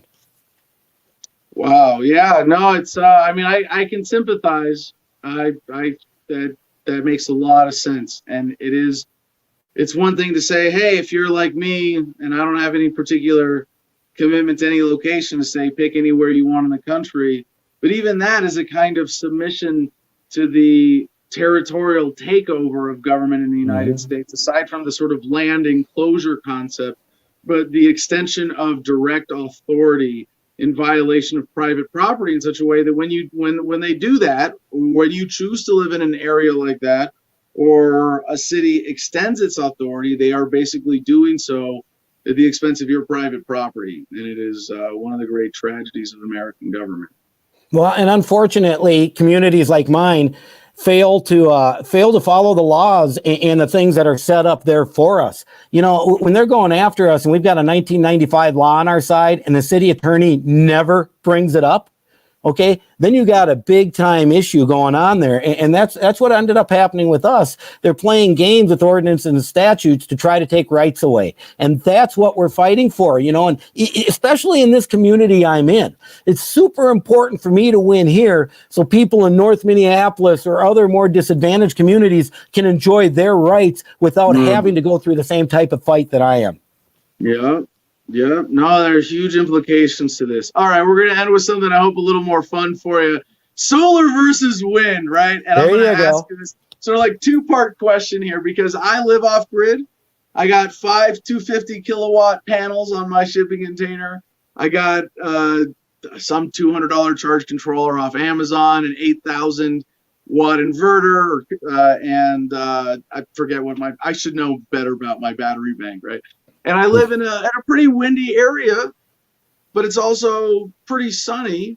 And the way it was explained to me was, hey, man, you could get a turbine, but why have extra parts and things that can go wrong? We just buy a couple extra battery banks to get you through those cloudy days. Are wind turbines that easy plug and play, bolt onto a building, plug it into your charge controller, reliable that you can just do that now and you might as well have the supplemental power at night? Or should someone like me just buy more batteries? And then generally, solar versus wind. Well, it's apples and oranges when you're talking solar and wind. To find a quality wind turbine that's going to last you as long as solar is very difficult. And that's a turbine I represent, the high watt wind turbines. And the high watt turbines are plug and play. They're, like I said, they're certified. So you know that they're going to end up working. They're definitely a little more expensive, and that's a big knock on it between wind and solar. When I first got in this business, a 3 kilowatt wind turbine installed cost about the same as 3 kilowatts of solar installed. Well, the price of solar's kept dropping and the wind turbines have stayed the same. Okay, so now it's got to be, because price-wise, now it's to the point where you have to choose, do I really need this turbine or not? Why not get more solar? Well, to me, it's important to have both because you want to have redundancies. You know, if something goes wrong with one system, then you're SOL. And you don't want to be SOL. You still want to be able to maintain what you need to, if only on an emergency basis, till you get that other stuff fixed. So the backup redundancy is the issue, as well as the fact that we now have a turbine that will succeed for 20 years. I've been installing these since 2010, and I've not had a mechanical failure yet. In fact, I've never had to do any mechanical maintenance on any of them.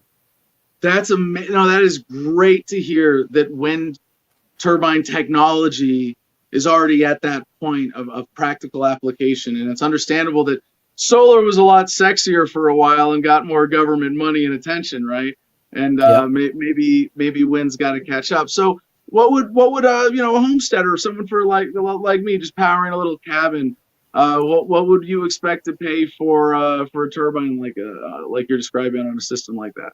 Well, if you're running a 12 or 24 volt battery bank, then the 300 watt units for you, those are $2,850 shipped to your house. Then you basically have to get a hole designed. You dig a hole, fill it with cement, stick the pole in, make sure it's level, and run your wires, and you're done. So it's pretty simple. If you're running 48 volt battery bank, the smallest one would be the 700 watt unit, and those retail for $5,300 plus shipping. So it's very reasonable from what we're talking. No, it's exciting that it's at that level of competitiveness that solar and wind is. They're both at that level of practicality. Jay, thank you for what you're doing, both as an entrepreneur and as an activist, because I think that kind of conscientious entrepreneurship, advancing technology, is critical to advancing humanity and freedom, but also recognizing when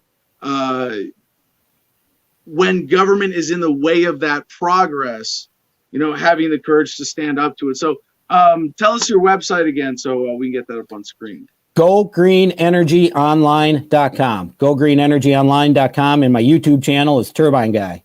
I'm in this for the long haul for the people. So the whole goal of what I'm doing is to empower people themselves to do what they want to do. And I'm sure that that's what you're all about too. I don't need big government to take care of me. I need me to take care of me. And I want other people to be able to do the same thing.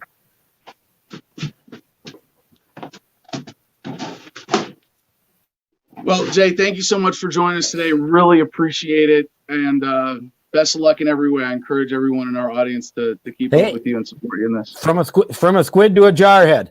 See you. All right, ladies and gentlemen, Jay Nygard, the Turbine Guy. That was better than I expected. That was really, there aren't enough stories like that in the time of COVID. And I hate to sort of blame it on COVID, but just the general suppression of human activity and people concerned with things other than improving the system. Anyway, okay, so we'll go back to that one. Maria Evans, he needs help from some TikTokers. Who doesn't? TikTok always puts pressure on judges in court cases. Really? Judges are on TikTok. Okay, so Abdul Sattar Danawi, solar power is more harmful than 5G tech. Look at birds that combust near solar. Okay, yeah, you go conspiratard with any of these technologies. So with cell phones, for example, I actually mean it, CJ. Cool, your jets up. Yeah. So there's if you like, I don't use my cell phone for extended conversations holding it against my head because of the radiation. I put it in my pocket where it can fry my balls instead, to make sure that I don't have kids. But there's a risk. There's a risk of a brain cancer from the radiation from your cell phone. That has been shown for people who've held it to their heads for long periods of time. Sorry, I don't have the source on this off the top of my head, but every new technology has side effects or downsides or costs associated with it. And with wind, yeah, like the concern for birds on some of the larger scale turbine farms, that is troubling. Whereas solar, I don't think you have that problem. But with even something like this, like, I mean, I know the solar panels that I have sitting on my shipping container, which have been here for 5 years now, are significantly subsidized, and that the materials and manufacturing process going into them involve other significant environmental costs that are not appropriately taken into account in that process, because government prevents the market from appropriately incentivizing preservation of natural resources and minimizing those costs. When part of the cost of producing your product is pollution, instead of you taking that into account and being responsible for it, your company paying for it, if you can bribe a government official and not have to worry about it, then that cost is externalized by government and transferred from you to the people suffering from that. So Kendall Nygard, thanks for the support and platform. Adam, Mrs. Turbine Guy, thanks for joining us. And AJ, the bubbles are not popping. They will be forever expanded with fiat assets are your best hedge against inflation. That includes stocks. And that's there's an interesting point there. Assets being your best hedge against inflation. This is absolutely true, because if you talk about an asset that has tangible value, and the way you're using that word in the comment there, I suspect you're including things like gold and silver more as assets, or at least when I think of the word asset, I think more of commodities than just the broader sense of the term when you're trying to differentiate it as a particular kind of or category of investment. But gold, silver, obviously. And then you said stocks. And see, I have a problem with that. And I understand what your point is, that when you buy a stock, you're buying a piece of a company. And that company has real tangible value that is outsized from its, it is more than the sum of its parts, right? If you got rid of Elon Musk and all the employees, and you just had all the stuff that was Tesla, would it still be worth $780 billion? No, you'd have to bring in the human energy and direction and momentum to give that value. And so when it has that, we are, by selling and buying stock in the company, recognizing that that extra value created with that system is something that produces value, goods or services that people want to consume. And you say it's a hedge against inflation. It's true in the sense that stocks generally go up or beat the inflation index, but the stock market is so manipulated. And because the value of a company is based on so much human effort and momentum and so susceptible to fluctuations. I mean, what if there's a new competing brand? Like, you buy gold, it's not like there's only so much that as an asset can be manipulated and losing value, whereas a company can be made illegal. Robinhood might just prevent you from selling your stocks. So I understand your point there, and that it's a tangible asset and therefore a hedge against inflation. But if you're trying to protect yourself against market manipulation, you just want savings or long-term investments that you can bury and not think about, it's not stocks. The wisdom of the Watson channel, right? Stocks are manipulating go to zero. Exactly. Like any company. Pretty simple shit here. But they want you to think about it that way, right? Because they want you to buy into the casino.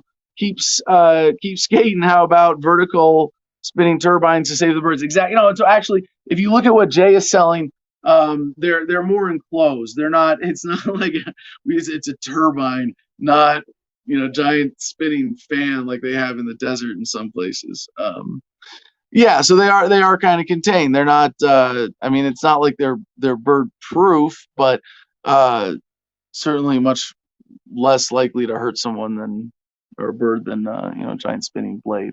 It's not as simple as that. All right, Producers Club. Does it list the cities? What are we talking about? NASA is covering up UFO activity. I'm sure it is. All right, so back to the news pile. Remember, super chat, best comment. Those have been some good ones. Thank you, CJ, for throwing those up on screen. Really helpful, I think, in developing the conversation. I like being able to go a little more in depth on topics like we have today, but that means we're behind on our little news pile. So buzzing through the Wall Street Journal via MSN, Merrick Garland puts focus on domestic extremism, right? More fallout from January 6th. Judge Merrick Garland, President Biden's pick for Attorney General, promised to combat the rising threat of domestic extremism, saying that a sprawling federal investigation into the January 6th riot at the U.S. Capitol would be his first priority if confirmed for the job. I think this was the most heinous attack on the democratic processes that I've ever seen, and one that I never expected to see in my lifetime. Judge Garland told the Senate Judiciary Committee on Monday he added that the current investigation into the riot, which has led to around 250 people facing criminal charges today, appeared to be extremely aggressive and perfectly appropriate. Wait. Right. So, a couple more follow-up related stories. I guess we got to insert this light note in the middle from metro.co.uk. I don't know why. I guess someone in the Producers Club sent me this particular headline. QAnon is coming to South Park in new hour-long vaccination special. I love it. South Park is giving its pandemic special a sequel. We've talked about that a few times on the show here, where the vaccination special, you know, is going to be next level weird. Yeah, because that's South Park.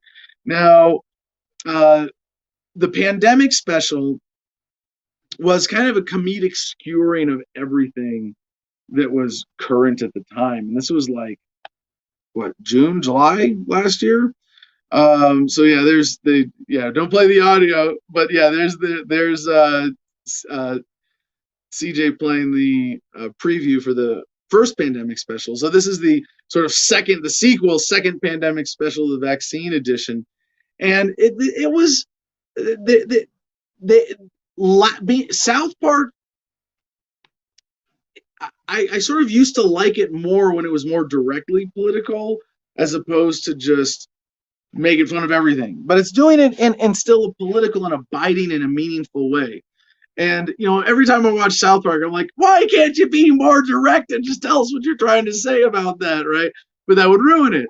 And I think they capture a broader audience and have a bigger impact by just being that we're just going to lampoon the whole situation. And out of that, in and of itself, being able to laugh at things, it's so empowering and liberating. And if someone is trying to suppress laughter about they're trying to suppress some truth. And I don't know, unless you're trying to get someone to not laugh so you don't give away your position or something. But no, I mean, the bigger social sense of people, you're discouraging laughter, you're trying to suppress laughter, people laughing, I can't make fun of that you're suppressing some truth. You should be able to laugh at everything. So I'm really excited. I'm looking forward to this. I will be torrenting the South Park vaccine special and of course watching it commercial free at home. Associated Press has our next headline, and this is the more important one about January 6th. I'm sorry. There was another part of that story that I missed. Where was it? Shit. Oh, come on, Firefox. Let's see. History.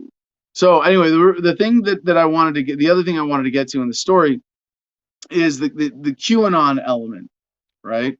And okay, there's nothing else about it in the story except to say that Comedy Central announced Friday the South Park PARQ, the vaccination special, will air in March. The official description of the episode reads: the citizens of South Park are clamoring for the COVID-19 vaccine. So that they're involving Q in this for skewering, long overdue. Okay, do the Associated Press security officials cast blame for January 6th failures at Capitol? Oh, finally, this really month and a half later, this truth is coming out. In contrast to the story about Judge Garland, interesting.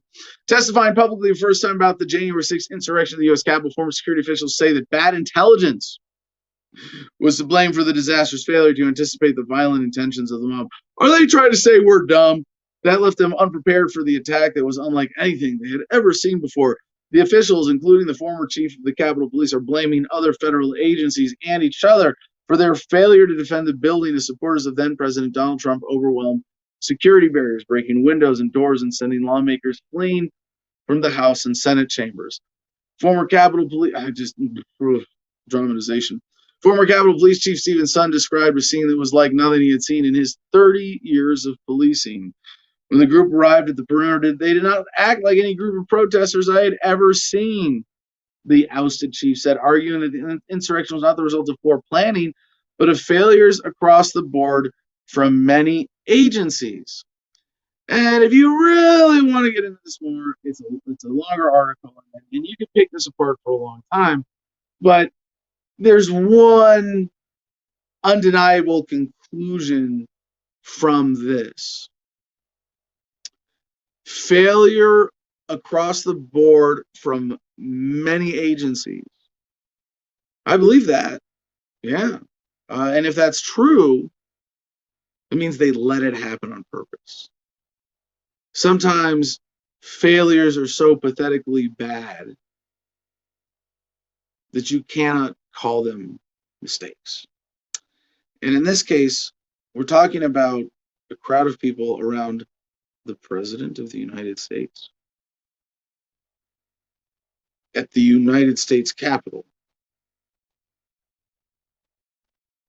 People were listening. Government agents were tapping phones, reading text messages and emails. They knew. If this wasn't a riot that was false flag created, ginned up on the scene, then they knew that this was going to happen.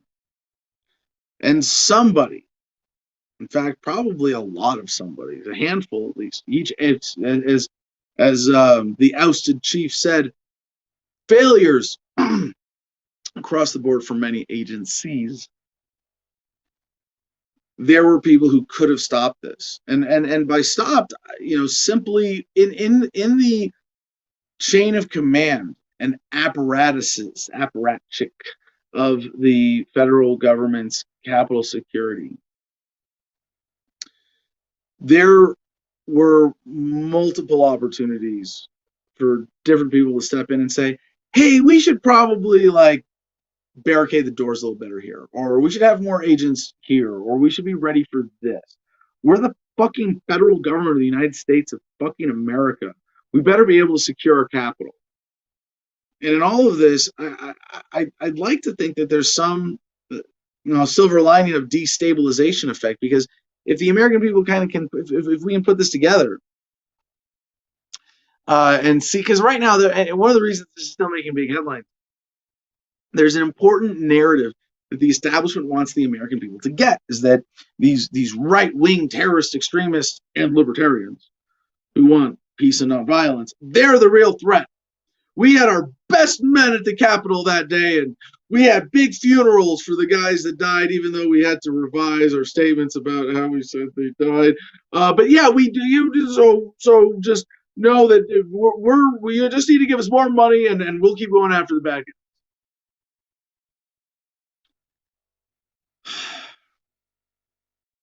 This story has the potential to show the American people that they're the bad guys, not the false flag protest, come riot, insurrection bullshit, LARPers with fur and horns, like our friend the QAnon shaman, whose friend from the Navy we got to interview a couple weeks ago, and see that even among those patsies, the roots of discontent are pretty universal.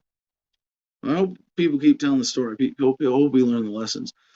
Daily.com. Pranksters show how horrifying Boston Dynamics Police robot dog is by strapping a paintball gun to it. You go, yeah? You didn't have to use a paintball gun. You could use a regular gun. You could use a toy gun and showed us, and it would have been scary as hell anyway.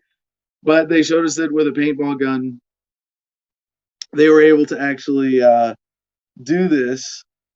And this is a bit, there's a bit more to the story. The internet will get a chance to remotely control one of Boston Dynamics' $75,000 Spot, as in like the dog's name, Spot robots this week, thanks to a mysterious startup company. Not only that, the robot will even come equipped with a paintball gun for added mayhem. The campaign, dubbed Spot's Rampage, is the brainchild of MSCHF, a New York-based company known for its outrageous publicity stunts and product drops. MSCHF has repeatedly made headlines for offering up bizarre one-of-a-kind items, including holy water-filled sneakers and toaster-shaped bath bombs. No two campaigns from the company are ever alike, and its latest effort may be the most over-the-top to date. On Wednesday at 1 p.m., MSCHF will unleash Spot inside a small art gallery at its headquarters in Brooklyn. Users who visit the campaign's website will get a chance to commandeer Spot for 2 minutes before another user somewhere in the world takes over. Now, what's funny about this is that they're saying that this is over the top and terrifying, and it's not. This is a paintball gun. What's over the top and terrifying is what this reveals that they have already been doing behind. I mean, you think the version of this with a real gun doesn't exist in a DARPA lab already? You're kidding me. No, of course. And drones, hello, we've already got armed drones in the skies that have killed U.S. citizens. So this is just like, next level scary, machine manifestation of this. But, we've been looking at these Boston Dynamics robots that, they have like a sort of a pack carrier, like a donkey one, so that you could have troops going through rough terrain with their rifles, and have one of these, mule robots carrying all their packs. And you see, like, you can, these things are really incredible machines. This is Terminator level stuff. So MSCHF said it let Boston Dynamics know its intentions for Spot after the robot was successfully delivered to its headquarters for $74,500. Boston Dynamics, according to MSCHF, offered them 2 additional Spot robots for free if they agree to call off the campaign. We talked with Boston Dynamics, and they hated this idea. They said they would give us another 2 spots for free if we took the gun off. That just made us want to do this even more. And if our Spot stops working, just know they have a backdoor override built into each and every one of these little robots. Yeah. Speaking with the Daily Dot, a Boston Dynamics rep said they initially claimed the robot would be used for some sort of art project. Months later, after being told of the plans for Spot's rampage, Boston Dynamics suggested alternatives such as using an attachable arm that would allow Spot to use a paintbrush instead. Kind of missing the point. The company wrote, and this is so fucked up, hypocritical. To be clear, we condemn the portrayal of our technology in any way that promotes violence, harm, or intimidation. Our mission is to create and deliver surprisingly capable robots that inspire delight and positively impact society. So why the promo videos with the military? Really? Yeah. So anyway, this is really cool. Check it out. Spot's Rampage. Where can you find it? Somewhere online. I don't know if it's still going on. But yeah. I guess you can get in line and see if you can control this thing for 2 minutes. If you do, let me know how it goes. I'd love to hear about it. Next, from nextgov.com, FAA releases remote ID, the largest regulatory change for drones in years. Yeah, this is sort of a related scary tech. And again, it's not the technology itself that's scary. It's that we're getting this technology in an age where we still have violent, coercive, exploitive institutions largely in control of society and able to use this technology for evil. So the FAA recently released its remote ID ruling for drones, which will require drones to broadcast their location as they fly. The purpose behind the new regulation is to make the airspace safer and allow for more complex operations in the future. When the FAA first proposed remote ID in 2019, there was considerable criticism from the drone community.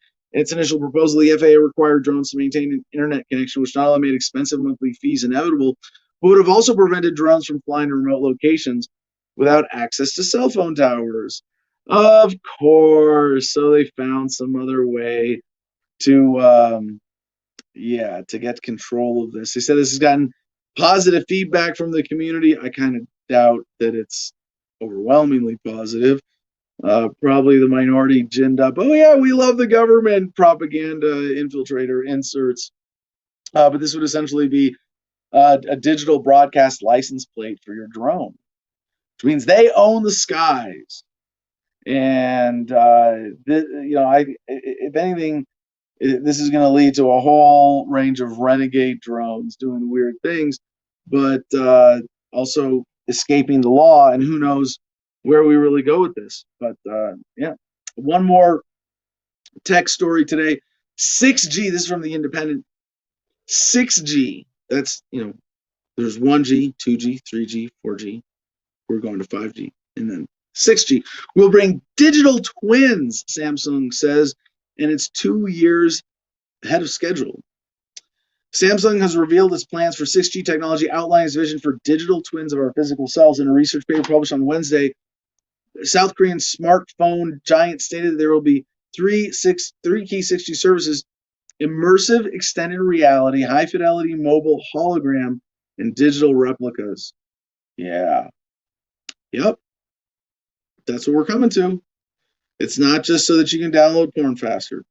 Benzinga.com. Gates Foundation vaccinates 131 children at gunpoint in Malawi. Now, there is some question about this story. Is it really literally at gunpoint? So there's a note from the person contributing this. Apparently it came from Truth is Treason, or Benzinga contributor. But this is from a story that was originally published in Malawi, I believe, and it's about the Gates Foundation has long been in an aggressive effort to vaccinate the world and often targets poor Africans. The Gates website showcases Melinda Gates applauding Malawi for forcing vaccine programs with its helpful health surveillance assistance. She calls Malawi one of the few countries on track to reach the UN Millennium Development Goal. And who are these Gates Foundation partners helping to meet that goal? Hyper-vigilant medics with help from police. And apparently what you had is a group of families trying to that moved to get out of the way of where there was a forcefully implemented vaccine program. And then they came, and this is for an anti-measles vaccine. They had fled from previous mandates into nearby towns, but after officials learned that they had returned, medics, along with police escorts, tracked down the children and forced them to be vaccinated. And so I thought this was a really interesting story because of Hayden's note. And this is truthistreason.com. Truthistreason.net. Kevin Hayden, and for some reason, someone in the Producers Club shared it to me from benzinga.com. But this Hayden's note here, relatively early in the story, is very important. He says, I have been unable to find any original source or proof that children were actually held at gunpoint while being vaccinated, if the local newspaper just used fanciful words. However, it doesn't really matter when armed police officers are standing over you, threatening violence or imprisonment if you don't vaccinate your children. It is essentially the same thing. One is threatening you physically at the end of a barrel, and the other is saying he will do that if you don't comply. The same chilling effect is accomplished. But for the record, I believe the reality of what happened might have been lost in translation. Would you want a small platoon of heavily armed thugs surrounding you, threatening that they will take you away if you don't vaccinate your kids? And if you resist, they will simply end your resistance with whatever force necessary. Yeah, so all the more reason to combat the vaccine hysteria in the United States is that it is part of American corporate imperialism, and Bill Gates is a big part of that, with his government partners around the world. Let's see. Story from South Dakota, dakotanewsnow.com, that CJ shared on Producers Club. Veteran group urges state leaders to support National Guard legislation. I see this, I'm like, oh, really?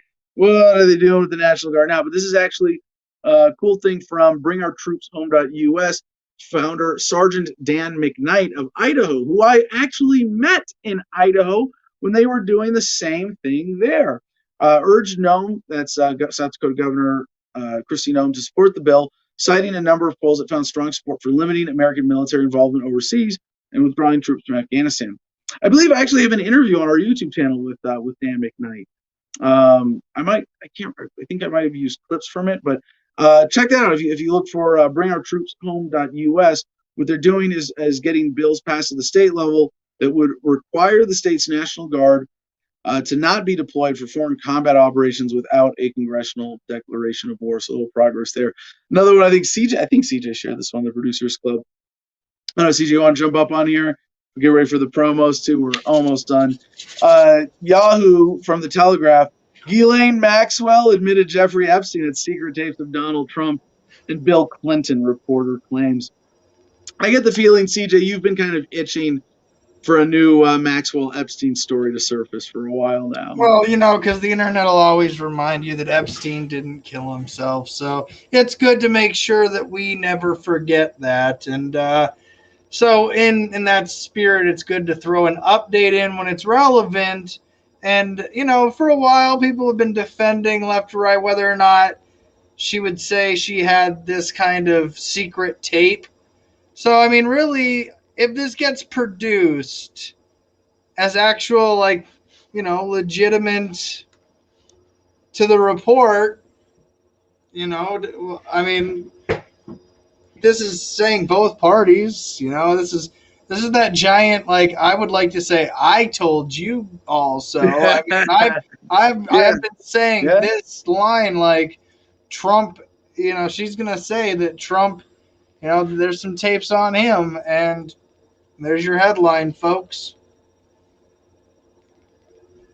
Could be. You're right. You're absolutely right to say that there's more to come out of this. And I don't like the slow drip of drama in the news, but you're right that it's hold on to Jeffrey Epstein didn't kill himself and remind yourself that this is the evil, this is the real sort of, it's not a deep state. This is the super class, and how they operate.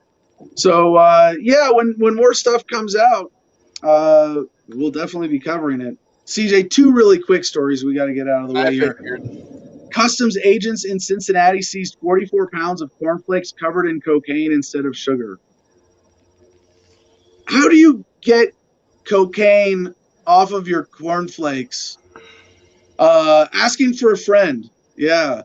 This is interesting. And it's still how this is happening. U.S. Customs and Border Patrol seized a shipment of cereal from South America that was covered in cocaine instead of sugar. CBP officers in Cincinnati, Ohio, intercepted the package on February 13, containing about 44 pounds of cocaine-coated cornflakes.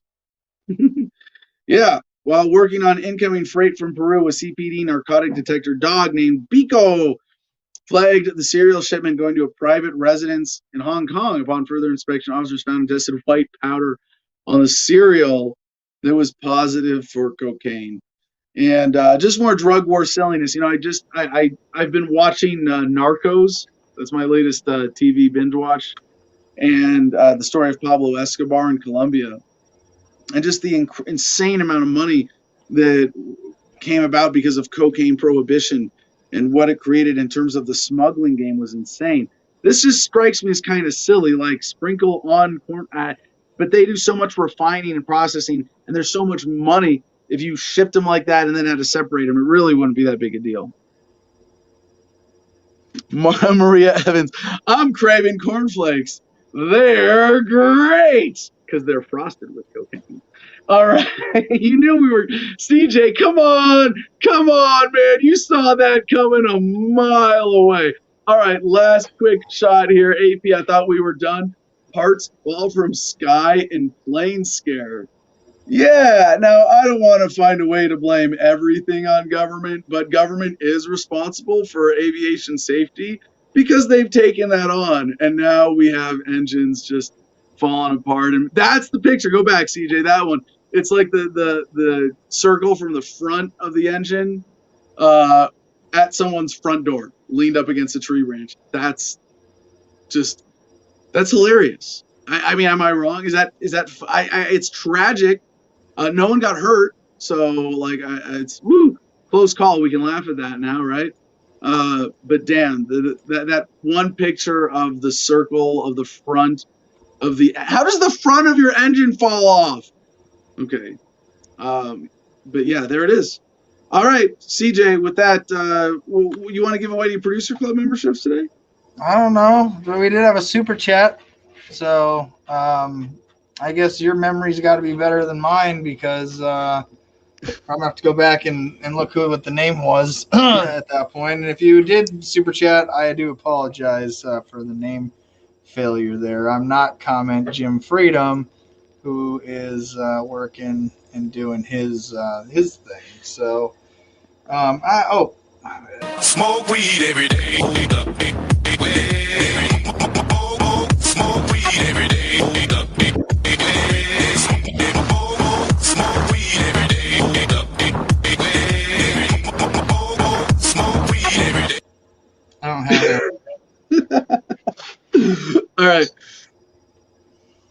Well, you wanted to smoke weed. Now that's great. Okay. So here, if you have one, we'll get you in the producers club. Do you want to close this out, Adam? We are over time. Sure. Well, don't forget to go to adamversustheman.com. Support us on Patreon if you want to buy your way into the Producers Club. Don't forget to buy our merchandise there as well. AdamVersusTheMan.com has an amazing store that our producer CJ has put together. If you go to Patreon through there, $10 a month, that's how you join the Producers Club. That's really where it's at. You can also support the show by going to cigarfederation.com or promo code ADAM Adam10 all caps. Get you 10% off. Check out the CBD nugs, cigars. Those are my favorite there, and your commission keeps me stocked. So for today's good news in history from February 23rd, the Gutenberg Bible was first published on this day in 1455.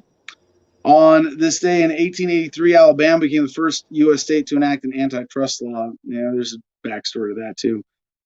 The world's first service club was started on this day in 1905 when a Chicago attorney and three businessmen met for lunch to form the Rotary Club. Now, it was on this day in 1954 the first mass vaccination of children against polio commenced using Salk's vaccine. And I mean, polio vaccine, yeah, good, but not sure about this. Mass vaccination is the most effective way. Really weird good news today, right? On this day in 1959, British Prime Minister Macmillan visited the Soviet Union, forging with leader Khrushchev crucial cultural and trade links between East and West. And this is not good news at all. This is 1975. U.S. daylight saving time commenced 2 months early in response to the energy crisis. Heaven forbid you just get rid of government trying to manipulate the time. Norah Jones, daughter of Indian sitar player Ravi Shankar, won 5 Grammy Awards for her debut album, Come Away With Me, on this day in 2003.